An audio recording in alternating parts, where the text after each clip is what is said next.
What has changed since you heard the name Wuhan for the first time? The answer for most of us is we've accelerated into the unknown at an uncanny speed. And change that was meant to take a decade happened in weeks. Will it be lasting change? We don't know. But one thing is very clear. We are experiencing a paradigm shift in how we think about non-co-located teams. Traditionally, work has been defined by location. Either work came to where the skills were, or the skills came to where the work was. Teams work together in the same physical location. And while this will continue in jobs where a physical presence is essential, we have now seen that this imperative no longer holds true for most office jobs. During the crisis, these same teams worked together from their homes. They were not co-located, and it's easy to see that they may as well have been geographically spread.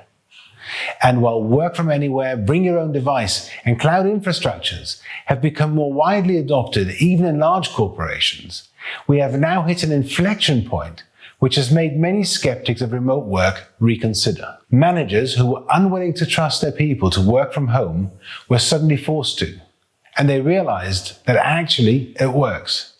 This now makes location-independent work at scale feasible for the first time and propels it into the mainstream of the corporate world. And this is a total game changer. It opens up huge opportunities for companies to access the global market for talent. You can suddenly hire people that were previously unavailable to you and build teams that offer a level of skill diversity and cultural pluralism which is normally the reserve of global industry leaders. 2020 is the year in which you can and should start changing the way you think about people and teams. Chances are some of your competitors are already doing this, and not taking advantage of it could be a very costly mistake. But if you want to benefit from remote organizations, there are new challenges that you need to manage. They will put the pressure on as the best local talent is snapped up by the businesses from elsewhere, and there will be new industries as takers of remote talent. In addition to tech and sales, which have often tended to be remote, healthcare, education, and marketing are among the top fields for remote work globally. And the list is growing fast. When you start hiring remote team members, it will become clear that you need to make changes in how you manage and communicate in the business. This is where the magic happens, or not. If you grow remote teams but get this wrong, you will have an unsalvageable train wreck on your hands. Get it right, and you will be rewarded with unparalleled flexibility and scalability. In your current organization, processes and culture are very likely built around a physical presence at work. Do not underestimate how hard it is to change those. Meeting at the coffee machine, lunching together, placing an award on your desk, the size of your individual office, the after-work activities, they all serve a purpose in creating identity, status, and a sense of familiarity and belonging. A remote organization will have totally different rituals and behaviors that need to be actively created and managed.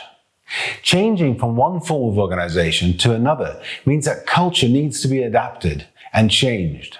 But company culture is a key to identity for those who work there. And this common culture is a strong bond between colleagues and between the individual and the company. For change to succeed, it is key that the senior leadership team actively drives it.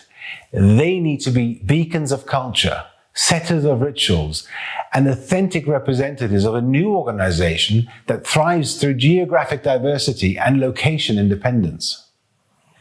If you are moving to a model of location-independent work, and you should, it is the future, you will need to focus on purpose, mission, and trust, and bring everyone, old and new, to completely buy into them. As you rely on people to work more self-sufficiently for longer periods of time, they need to be able to navigate on their own. The purpose and mission of your business provide this North Star and give your people trust so that they can act accordingly. Clearly defining and continually communicating your purpose and mission to everyone in the business provides the means of navigation. Whenever anyone is in doubt about a course of action, They should be able to reflect on what they need to do to live up to the purpose of the organization and to achieve its mission. Think of Amazon with its mission to be the most customer-centric company and with its 14 leadership principles that guide everything. Or Google with its mission to organize the world's information and make it universally accessible and useful, and its purpose to provide access to the world's information in one click. Whenever anyone at Amazon or Google is in doubt about how to act or what to do, they can rely on these tenets to give them guidance. However, people don't just need guidance on what to do and how to act.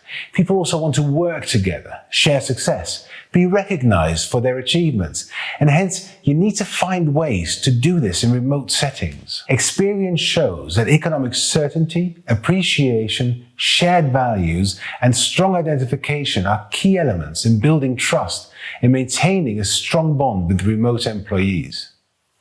If you trust that the people you work with share your values and goals, that they have your best interest at heart, and that it is in your best interest to look out for them as well, then you will start performing as a team that pulls together and can achieve greatness.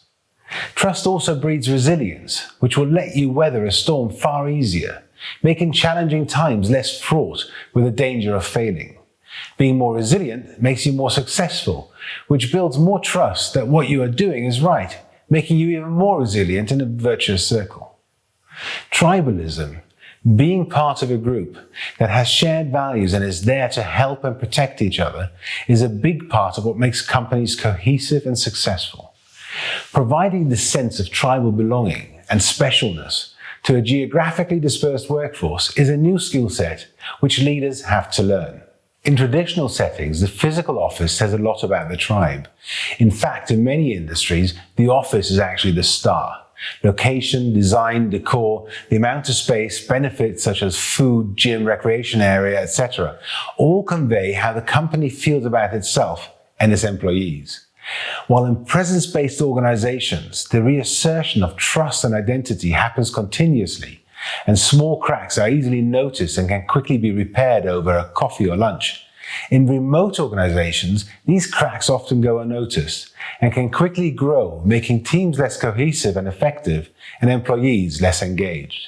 These effects are made worse when only a part of the organization is remote and large groups are based in one or more hubs.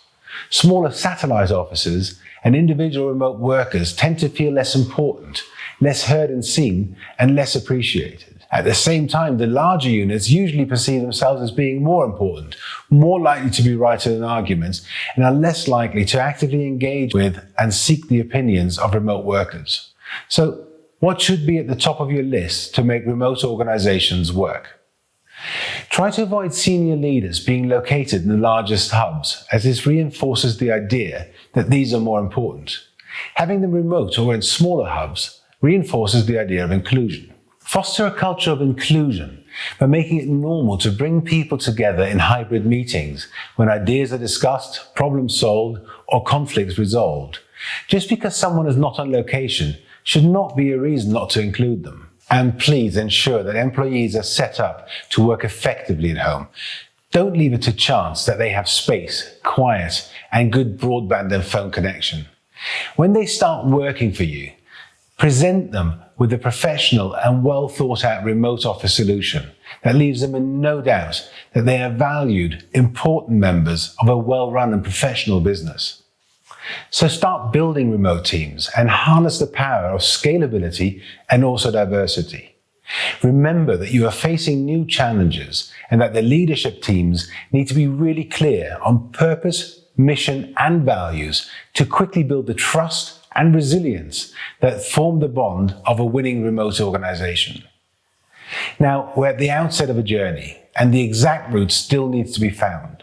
There are many more questions, ideas, and answers that need to be addressed, which I'm very happy to do now in the Q&A. Thank you.